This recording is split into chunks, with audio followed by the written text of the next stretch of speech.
Terus, saya sebenarnya tidak berharap penyelesaian akhir itu di kepolisian. Karena bikin capek.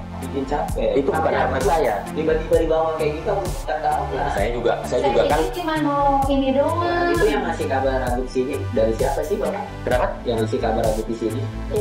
Ya, kan saya bertelepon sama Agus. Kan saya telepon sama Pak Mas Agus sebelumnya kan. Habis Mas Agus, Iya, Mas Agus itu kan kemarin kita sendiri sakit gitu kan. iya, intinya, lapor dulu. iya paham. Saya juga pada awalnya seperti itu gitu loh, karena saya mencoba menghargai gitu loh. Saya kita akan backup hal yang lebih besar lagi supaya para tabas tahu kalau saya nggak takut. Saya tidak gentar dengan cara dia untuk berusaha selalu bikin orang takut dengan pakai hukum. Saya tanda tangan. Bukan tidak takut, dan tidak akan takut. Gentle hadapi kasus hukum. Oke, saya serahkan Pak Anwar dan Mas Sogi.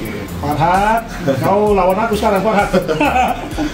Ini baru Pak Anwar dulu turun ya. Ya, jadi Bang Densu lah. iya. Kalau Pak Anwar nanti butuh bantuan lebih jauh, saya pribadi beserta istri saya kita akan. Saya santai ya menanggapi, karena saya pikir netizen kan nggak tahu apa-apa, dia hanya digiring opini. Netizen kan nggak tahu apa-apa, nggak ngerti apa-apa keadaan saya seperti apa di sini. Terus lebih ke saya nggak kenal sama orang-orang ini, tapi orang ini bermunculan seolah-olah pengen ada keuntungan kali ya dengan cari pansos atau apa, saya nggak paham. Tapi yang jelas saya benar-benar pure, saya nggak kenal sama mbak ini atau sama orang-orang yang menyerang personal saya seolah-olah saya kenal, itu saya nggak tahu. Ya nggak apa-apa lah ya, itu kan karakter dia, hak dia mau bilang apa tentang saya. Tapi yang jelas kalau saya dan juga tim bukan tipe orang yang ketika dapat tuduhan apa kita berkuar-kuar ke media, ke sana ke sini. Itu kita kembalikan lagi ke personal masing-masing sih. Itu kalau kita ya santai aja tanggepinnya. Ya ini yang kita tunjukkan secara nyata dan real. Makanya kalau aku pribadi lebih menunjukkan sesuai dengan fakta dan nyata. Aku bukan tipe orang yang berkuar-kuar tanpa adanya bukti sih, itu aja.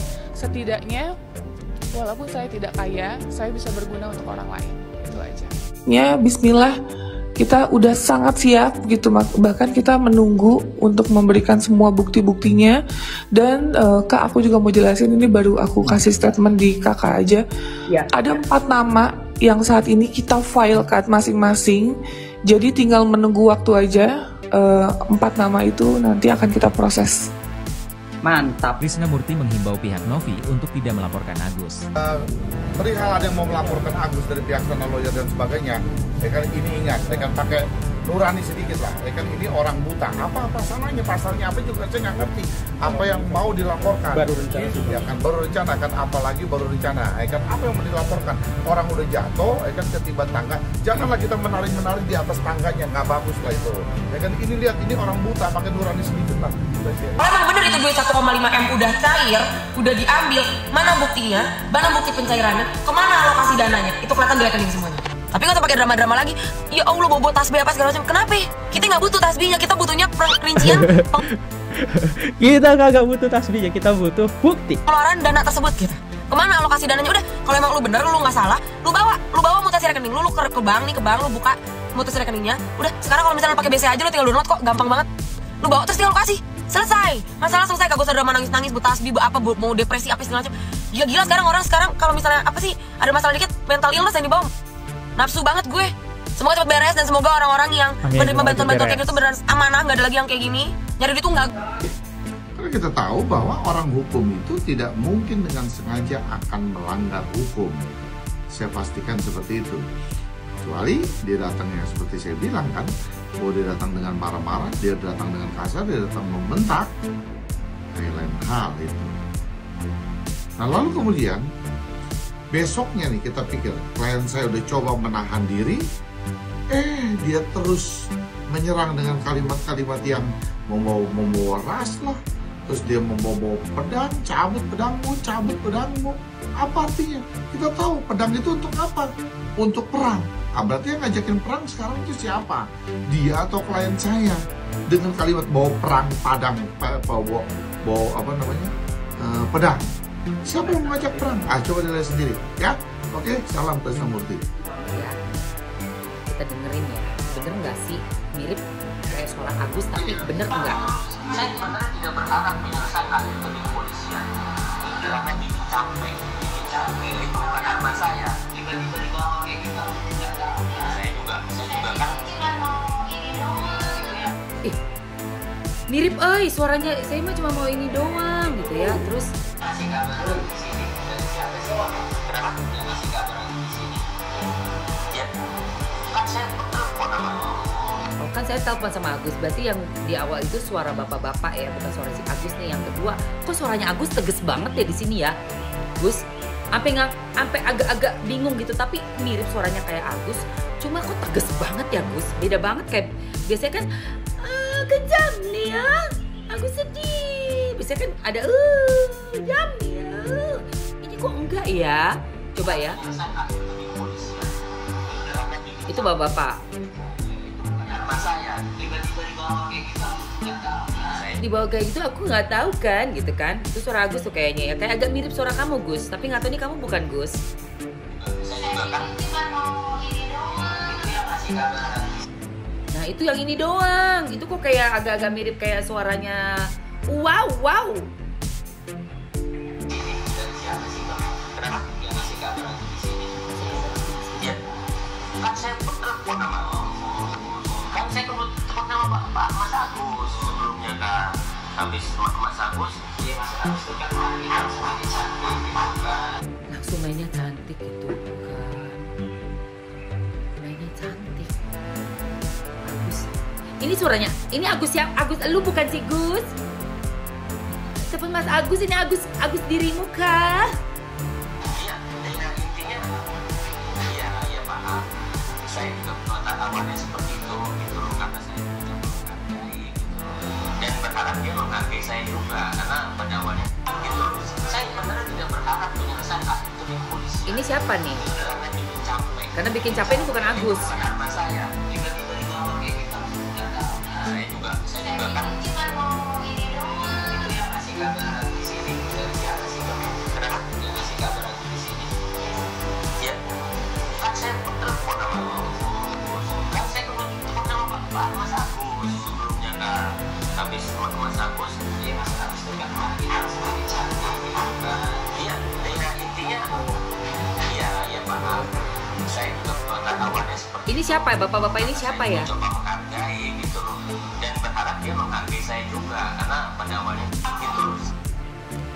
Jadi ini ada percakapan 3 orang ya. Yang satu yang dibilang kan saya telepon Agus, berarti yang satu itu Agus. Tapi Agus tuh bener-bener mirip suaranya kayak Agus sedih kayak gitu, tapi lebih tegas ya. Aku nggak tahu ini rekamannya siapa yang bikin, tapi pokoknya udah ada beredar. Kalian coba cek sendiri, coba komen-komen. Ini kira-kira bener Agus bukan? Soalnya ada main cantiknya gitu ya. Apa tuh maksudnya main cantik? Coba jelasin deh. Berita terbaru hari ini. Pakar hukum nilai Farhad Abbas berpeluang masuk UI atas laporan Denny Sumargo. Singgung ada pidana. Perseteruan antara Denny Sumargo dan Farhad Abbas tampaknya akan berbuntut panjang. Kisru itu bermula karena keduanya ikut andil dalam polemik Pratiwi Novianti dan Agus Salim atas kasus penyalahgunaan dana donasi untuk pengobatan mata korban penyiraman air keras itu. Tak hanya Farhad yang membuat laporan, kini mantan pembasket nasional tersebut juga melaporkan sang pengacara atas dugaan pengancaman. Terkait hal tersebut, pakar hukum Jainuddin ikut memberikan tanggapannya. Jainuddin menilai laporan Denny terhadap Farhad sah-sah aja untuk dilakukan. Itu ya hak Denny Sumargo buat melaporkan apabila dirinya merasa dirugikan, dicemarkan, ataupun hal lainnya, ujar Jainuddin dikutip dalam salah satu YouTube ternama. Bahkan, Jainuddin juga menilai pengacara berusia 48 tahun tersebut bisa berpeluang masuk jeruji besi. Ya bisa saja, laporan Denny Sumargo terhadap Farhad Abbas bisa menjerit Farhad ke penjara dengan ancaman pidana tegasnya. Bukan tanpa alasan, sebab Jainuddin menyebutkan kekerasan tak hanya berbentuk fisik, melainkan dugaan ancaman bisa menjerat seseorang ke ranah hukum. Karena kekerasan itu kan tidak harus berbentuk fisik ya, apalagi dugaan ancaman bisa aja dengan ancaman pengancaman nama baik atau sebagiannya, jelas Jainuddin. Jainuddin pun juga menuturkan bahwa pihak penyidik telah melihat adanya unsur pidana atas laporan dari Denny Sumargo tersebut. Tapi kunci awalnya, kenapa laporan itu bisa diterima? Artinya, penyidik memperkirakan bahwa ada dugaan unsur pidana awal yang terkait laporan tersebut, tambahnya. Di sisi lain, Farhad Abbas tak masalah dilaporkan Denny Sumargo atas dugaan pengancaman. Farhad secara terang-terangan menilai Denny Sumargo tengah ketakutan. Kalau Denny ketakutan dan dia merasa ancaman, lapor saja. Lapor saya. Silakan saja, ujar Farhad Abbas dikutip dalam YouTube ternama. Mantan suami Nia, Daniati, merasa heran mengapa Denny Sumargo yang merasa terancam. Padahal menurut Farhad justru dirinya lah yang sepenuhnya merasa demikian. Saya dibilang tae, lanjutnya. Disinggung soal pernyataan hajar yang sempat ia lontarkan beberapa waktu yang lalu. Farhad menganggap Denny salah paham. Melainkan, Farhad pernah menjelaskan kata hajar merupakan singkatan dari suatu kalimat. Saya kan sudah bilang waktu di rumah itu, hajar tuh, kan salam hajar. Itu kan hukum jaminan rakyat, ada alihnya. Ayah dua anak ini berdalih bahwa kata tersebut bukan berarti bentuk pengancaman. Jadi bukan hajar mukul, tambah Farhad. Kalaupun ada kalimat itu hajar dalam arti ketika dia menyerang saya, tandasnya. Bagaimana menurut Anda?